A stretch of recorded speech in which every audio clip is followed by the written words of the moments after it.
خدا سے کہیں خدایا تیرے بندے ہیں، تیرے نبی اور ان کی اولاد کے ماننے والے ہیں۔ اب یہ سب مس ہو رہا ہے چونکہ ہم یہ نہیں سمجھ رہے۔ ہمیں سوچنا پڑے گا کہ پروڈکٹیوٹی بڑھے گی کیسے، ہماری زندگی کی، ہمارے مجالس کی، ہمارے کام کی۔ تو اگر ہم ان چھوٹی چھوٹی چیزوں کے اوپر صحیح طریقے سے توجہ دیں تو میرے خیال میں پروڈکٹیوٹی بہت بڑھ جائے گی ہماری۔ تو انشاءاللہ یہ درود کا معاملہ بھی ایسے ہی ہے، کئی مرتبہ عرض کر چکا ہوں، لہذا مزید عرض نہیں کروں گا۔ درود بھیجے گا محمد و آل محمد صلی علی محمد آل محمد وعجل فرجہ۔ یہ تو بات بیچ میں آ گئی۔ اب وہ جو پہلا سوال تھا وہ یہ تھا، وہ یہ کہ بھئی ہم اپنی زندگی میں بہت سارے لوگوں سے ملتے ہیں، ہزاروں شاید لاکھوں لوگوں سے ملتے ہیں۔ اچھا ہم سب کو یہ اچھی طرح پتہ ہے کہ بھئی دو آدمی ابھی تک جیسا اندازے میں کہتے ہیں، شاید سائنس کے اعتبار سے اتنا پرفیکٹ نہ ہو یہ بات، لیکن بہرحال کہتے ہیں کہ مثلا جیسے دو آدمیوں کے فنگر پرنٹس ایک جیسے نہیں ہیں، کہتے ہو تو ایسے ہی ہیں۔ میرا خیال ہے میں نے کہیں پڑھا ہے کہ یہ بات بہت اوتھینٹک نہیں ہے، ایک سے زیادہ ہو سکتے ہیں، میرا خیال ہے، میں نے کہیں پڑھا ہے، لیکن میری فیلڈ نہیں ہے لہٰذا میں اس میں رائے نہیں دے سکتا۔ یا مثلا آنکھوں کا جو ریٹینا کہتے ہیں، میرا خیال میں مثلا کہتے ہیں سب کے ڈفرینٹ ہوتے ہیں، شاید ممکن ہے بعد میں پتہ چلے نہیں یہ بھی ایک جیسے ہو سکتے ہیں۔ تو ہم سب لوگوں میں بہت ساری شباہتیں ہیں، لیکن پھر بھی بہت ساری چیزوں میں ہم سب مختلف ہیں، اور پتہ نہیں کس کس چیز میں، ڈی این اے میں، اس میں اس میں، پتہ نہیں کیا کیا۔ اسی طرح ہم سب کے اندر ہم سب کو اچھی طرح پتہ ہے وہ یہ کہ ہم میں معنوی اختلافات بھی ہیں، اختلافات یعنی درجات۔ مثلا سب ایک ہی بات کے ماننے والے ایک ہی معنوی درجے پہ ہوں گے کیا؟ نہیں ہوں گے۔ کیوں؟ کسی کا ایمان کچھ ہوگا، کسی کا عمل کچھ ہوگا۔ ایمان اور عمل صالح یہی تو دو چیزیں ہیں جو انسان کو درجہ دیتی ہیں۔ تو وہ ایمان کے لاکھوں درجات ہوں گے، لاکھوں بھی کم کہہ رہا ہوں، شاید کروڑوں درجات ہوں گے، عمل کے کروڑوں درجات ہو سکتے ہیں۔ تو اس اعتبار سے سب کی زندگی مختلف ہوگی۔ تو اب ہمیں نہیں معلوم واقعاً جس طرح فنگر پرنٹ ڈفرینٹ ہوتے ہیں، ریٹینا ڈفرینٹ ہوتا ہے، ڈی این اے ڈفرینٹ ہوتا ہے، آیا واقعاً انسانوں کی کوئی اسپریچول آئیڈینٹی بھی ہوتی ہے کہ وہ ایک اور چیز ہوتی ہے؟ تو یہ ہمیں نہیں معلوم، حقیقت یہ ہے، مجھے نہیں معلوم۔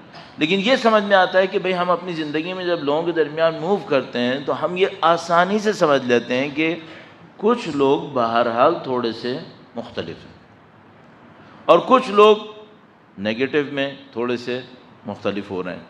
یہ کیوں ہوتا ہے؟ کیا خدا کسی کو پیدائشی عارف بنائے گا اور کسی کو پیدائشی نعوذ باللہ تعالی فاسق بنائے گا؟ یہ تو نہیں ہو سکتا۔ یہ جبر اگر خدا نے متعال انسانوں کی خلقت میں اس حد پہ ڈال دے تو پھر تو جزا و سزا کا معاملہ ہی ختم ہو جائے گا۔ ہاں یہ ہو سکتا ہے کہ ایک آدمی پیدا ہو کسی خاص بیک گراؤنڈ کے اندر، اس کے اندر شروع سے اچھائی کی ٹینڈنسی ہو، تمایل ہو، یہ ہو سکتا ہے۔ تو اب اگر وہ خراب ہوا تو اس کو سزا زیادہ ملے گی۔ اور یہ ہو سکتا ہے کہ کوئی شخص ایسے ماحول میں پیدا ہو جہاں پر تمایل ٹینڈنسی شروع سے خراب ہونے کی ہو، اب اگر یہ اچھا ہو گیا خیر اس کو انعام پہ زیادہ ملے گا، یہ پاسبل ہے۔ لیکن یہ ہم کہیں کہ خدا نے پہلے سے حتمی فیصلے کے تحت ایک کو عارف بنا دیا ایک کو فاسق بنا دیا، نہیں، یہ نہیں ہو سکتا، یہ نہیں ہو سکتا۔ اس کا مطلب کیا ہے؟ جو کچھ ہے اپنے ہاتھ میں ہے، جو کچھ ہے یہیں پر۔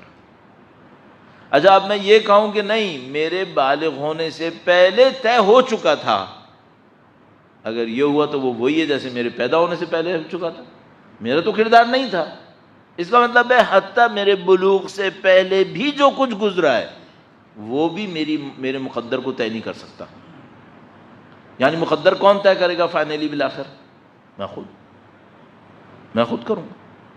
اس سے کم پہ جو ہوگا وہ صرف تمایل ہوگا۔ اچھے ماں باپ کے ہاں پیدا ہوا، رزق حلال کھا رہا تھا، اچھی باتیں سن رہا تھا، اچھی باتیں دیکھ رہا تھا، بلوغ تک پہنچا، 100% یہ ہے کہ متقی ہوگا؟ نہیں۔ انبیاء سے بڑھ کر تو کوئی ماحول نہیں ملے گا کسی کو۔ اور نہ فرعون کے دربار سے بڑھ کر برا کسی کو ماحول ملنے والا ہے. دونوں کی مثالیں موجود ہیں ہمارے پاس. اس کا مطلب کیا ہے؟ جو کچھ ہے اپنے ہاتھ میں ہے. صحیح ہے. اب ایک قدم اور بڑھنا چاہیے. درود بھیجے گا محمد وآل محمد صلی علی محمد وآل محمد عجل. فرق کہاں سے ہوگا؟ جو فرق ابھی تک بیان کیے وہ تمایل ہے، اس میں طے شدہ کوئی بات نہیں، تمایلات ہیں. ٹھیک ہے. اچھا اب یہ کہیں کہ فرق اس پہ ہوگا کہ یہ نجف میں پیدا ہوا ہے یا مثلا لالا موسیٰ میں پیدا ہوا ہے. یہ پھر میرے ہاتھ میں ہے کہ میں کہاں پیدا ہوا ہوں. یہ فرق کیسے ہو سکتا ہے؟ اگر یہ فرق ہو تو اتنا ہی میرے معاملے میں بے اثر ہونا چاہیے جتنا میری پیدائش سے پہلے کیا ہوا تھا. میرا کیا اثر کہ میں کہاں پیدا ہوا تھا، کس خاندان میں پیدا ہوا تھا. تمایل تو ہو سکتا ہے، فیصلہ نہیں ہو سکتا. فیصلہ ہونا کہاں سے شروع ہوتا ہے؟ صحیح ہے. اچھا اب ایک اور بات بھی ہمیں سوچنی پڑے گی. یہ جو فیصلے کی کہانی ہے یہ مرتے دم تک کہیں پر بھی مڑ سکتی ہے. قبول ہے نا یہ بات؟ مرتے دم تک توبہ کا امکان ہے یا نہیں ہے؟ ہے. مرتے دم تک کفر کا امکان ہے یا نہیں ہے؟ طے شدہ باتیں ہیں، کوئی چیز مبہم نہیں ہے، سب بالکل کلیئر. فرق کہاں پہ آتا ہے؟ کہاں سے شروع ہوتا ہے معاملہ؟ مثلا ایک آدمی اچھا ہونا شروع ہوتا ہے، اسٹارٹنگ پوائنٹ کیا ہے؟ ایک آدمی برا ہونا شروع ہوتا ہے. بھائی کوئی پہلی رات سے تو فرعون نہیں بنتا ہے، نہ کوئی پہلی رات سے مثلا عارف ولی اللہ بن جاتا ہے. کوئی اسٹارٹنگ پوائنٹ ہوگا. اچھا ایک اور مشکل بھی ہے، ہم سب کو معلوم ہے، یہ سب باتیں متفق ہیں نا، ہم سب کو معلوم ہے بہت دفعہ ایسا ہوتا ہے ایک بندے کی ساری اٹھان غلط ہوتی ہے، ساری اٹھان غلط ہوتی ہے. ایک ٹرننگ پوائنٹ آتا ہے، اب جو ٹرن مارا تو پتہ نہیں کہاں پہنچ گیا. پتہ نہیں کتنے واقعات، کہانیاں، روایات ہمارے پاس اس کے اوپر موجود ہیں. پازیٹیو میں بھی بڑی اچھی اٹھان تھی، ایک جگہ سے جو گرا تو پتہ نہیں کہاں چلا گیا. اور نیگیٹو میں بھی بڑی بری اٹھان تھی، پھر ایک جگہ سے مڑا تو پتہ نہیں کتنی اچھی جگہ چلا گیا. صحیح ہے. یہ کیا معاملہ ہے؟ اچھا آپ سے پوچھتا ہوں، یہ معاملہ سمجھنا اہم ہے یا نہیں ہے؟ اور ہماری ساری معنویت اس کے اوپر گھوم رہی ہے. اچھا یہاں پر بھی تھوڑی سی باریکی میں اور چلے جائیں. ایک آپ لوگ انگلش میں لفظ استعمال کرتے ہیں نا، ٹریگر. تو مثال کے طور پر کسی کے ہاتھ میں کسی اچھی چیز کا ٹریگر سوچوں، بندوق کا ہی کیوں سوچوں، کوئی پازیٹیو چیز سوچیں جس میں ایک ٹریگر ہوتا ہو. تو مثال کے طور پر اس نے ایک سسٹم ہے، اس میں ایک ٹریگر ہے، اس نے سسٹم کا ٹریگر دبا دیا. پہلے سیکنڈ میں سارے نتائج مل جائیں گے؟ نہیں.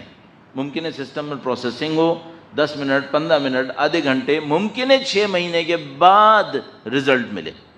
اب سوچیں مثلا ایک پائپ لائن ہے جو مثلا 2000 کلومیٹر جا رہی ہے. صحیح ہے. یہاں پہ اس کا ٹیپ لگا ہوا ہے، بڑا سا ایک والو. ٹھیک ہے. آپ نے یہاں سے اس پائپ لائن کا والو کھولا، 2000 کلومیٹر کے بعد وہ لیکوڈ باہر نکلے گا. صحیح ہے. ٹریگر تو آپ ہی نے کیا تھا نا. لیکن نکلتے نکلتے شاید مثلا ٹائم لگائے، کئی گھنٹے لگاتے جس اسپیڈ سے وہ لیکوڈ ٹریول کرے گا. صحیح ہے. یہ بھی ہمیں پتہ ہے کہ بعض اوقات ایسا نہیں ہوتا کہ برائی ہوئی ابھی اثر مل گیا، نہیں ہوتا، ٹریگر ہوتا ہے.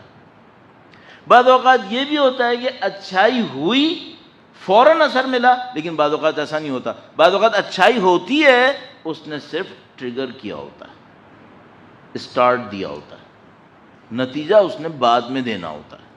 صحیح ہے. تو اب مجھے دونوں چیزوں کو سمجھنا چاہیے اپنی زندگی کے اندر. نمبر 1، وہ اچھائی برائی کون سی ہوتی ہے جو کھٹ سے نتیجہ دے دیتی ہے، کھڑے کھڑے. آج رات ایک واقعہ ہوا، کل صبح بندہ عارف ہے. اور وہ کون سی اچھائیاں ہوتی ہیں جو ٹریگر کرتی ہیں، انسان پیس پکڑ لیتا ہے، لائن پکڑ لیتا ہے، اچھائی کی طرف مثلا چلنا شروع ہو گیا. صحیح.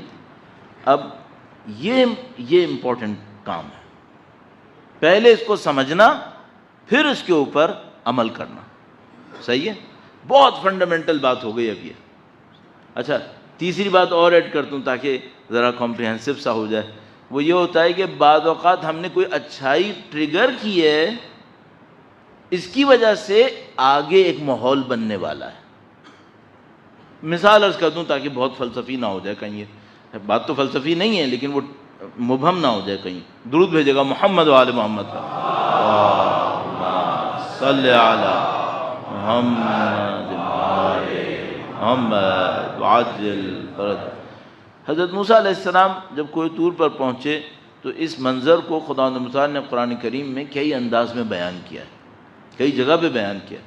تو ایک جگہ پہ خداوند متعال نے ارشاد فرمایا کہ ہم نے حضرت موسیٰ سے کہا کہ جئتا اعلی قدریں یا موسیٰ، اے موسیٰ آپ حساب کتاب کے ساتھ یہاں پہ آئے ہیں.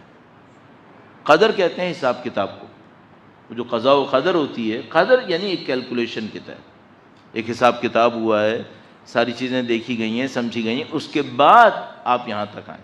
اب حضرت موسیٰ علیہ السلام بظاہر تو اپنے بیوی بچوں کو لے کے کہیں جا رہے تھے، رات کا وقت تھا، راستہ نہیں مل رہا تھا، ٹھنڈک بھی تھی. ان کو دور سے کوئی آگ نظر آئی تو وہ آگ کا ٹکڑا لینے آئے تھے. اپنے فیملی سے انہوں نے کہا تھا کہ میں آپ کے لیے آگ کا کوئی ٹکڑا لے کر آتا ہوں، لعلکم تصطلون، تاکہ آپ لوگ تھوڑا اس سے گرم ہو جائیے گا. تو وہ آگ کا ٹکڑا لینے آئے تھے جس سے فیملی کو تھوڑا سا گرم کر لیں. وہاں پہ ان کو مل گئی وحی. اور خدا نے متعال فرما رہا ہے کہ یہ جو آپ سمجھ رہے ہیں نا کہ آپ راستہ کھو بیٹھے تھے اور یہ ہوا تھا وہ ہوا تھا، یہ سب کیا ہے؟ یہ ہماری کیلکولیشن تھی. صحیح ہے. حضرت موسیٰ علیہ السلام نے اس رات ٹریگر نہیں کیا ہوگا اس رزلٹ کو،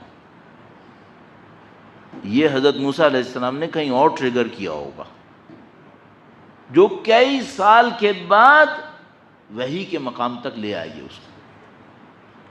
یہ دیکھیں کتنا لمبا معاملہ ہے کہ آپ بعض اوقات کوئی اچھائی کر رہے ہوتے ہیں، اس اچھائی نے نبوت کو دکھانا ہے لیکن ابھی نہیں، ٹائم لگے گا، ٹائم لگے گا. اور یہ کیلکولیشن کون کر رہا ہے؟ یہ اللہ کا نظام کر رہا ہے. اب اس کی کتنی مثالیں آپ کے سامنے ہیں کہ بھئی مثلا حضرت خضر کے ساتھ ملاقات ہوئی تو حضرت خضر نے ان کو دکھایا کہ دیکھو کیلکولیشنز ہوتی ہیں، یہ رینڈم کوئی کام نہیں ہو رہا ہوتا.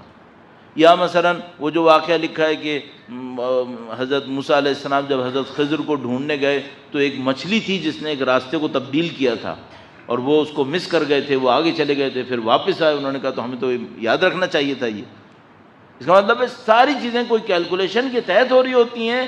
ہم نے ٹریگر کبھی کیا ہوتا ہے، ہوتا کبھی اور ہے. صحیح. یہ کیا ہو رہا ہے؟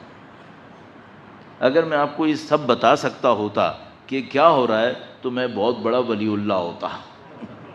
یہ میں نہیں ہوں، یہ میرے بس کا نہیں ہے. میں نے صرف یہ چاہا کہ آپ کے سامنے ٹاپک کھولے کہ بھائی یہ ہے معاملہ یہاں، اور یہ ظاہر میں ہے یا باطن میں ہے. اتنا باطن میں ہے کہ حضرت موسیٰ علیہ السلام بھی آگ لینے گئے تھے اور آ گئی وحی. فَخْلَعْنَ عَلَيْكَ إِنَّكَ بِالْوَادِ الْمُقَدَّسِ طُوًى.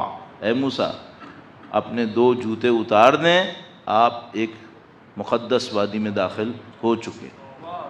یا اللہ، ہم لوگ کیسے اچھائی ٹریگر کریں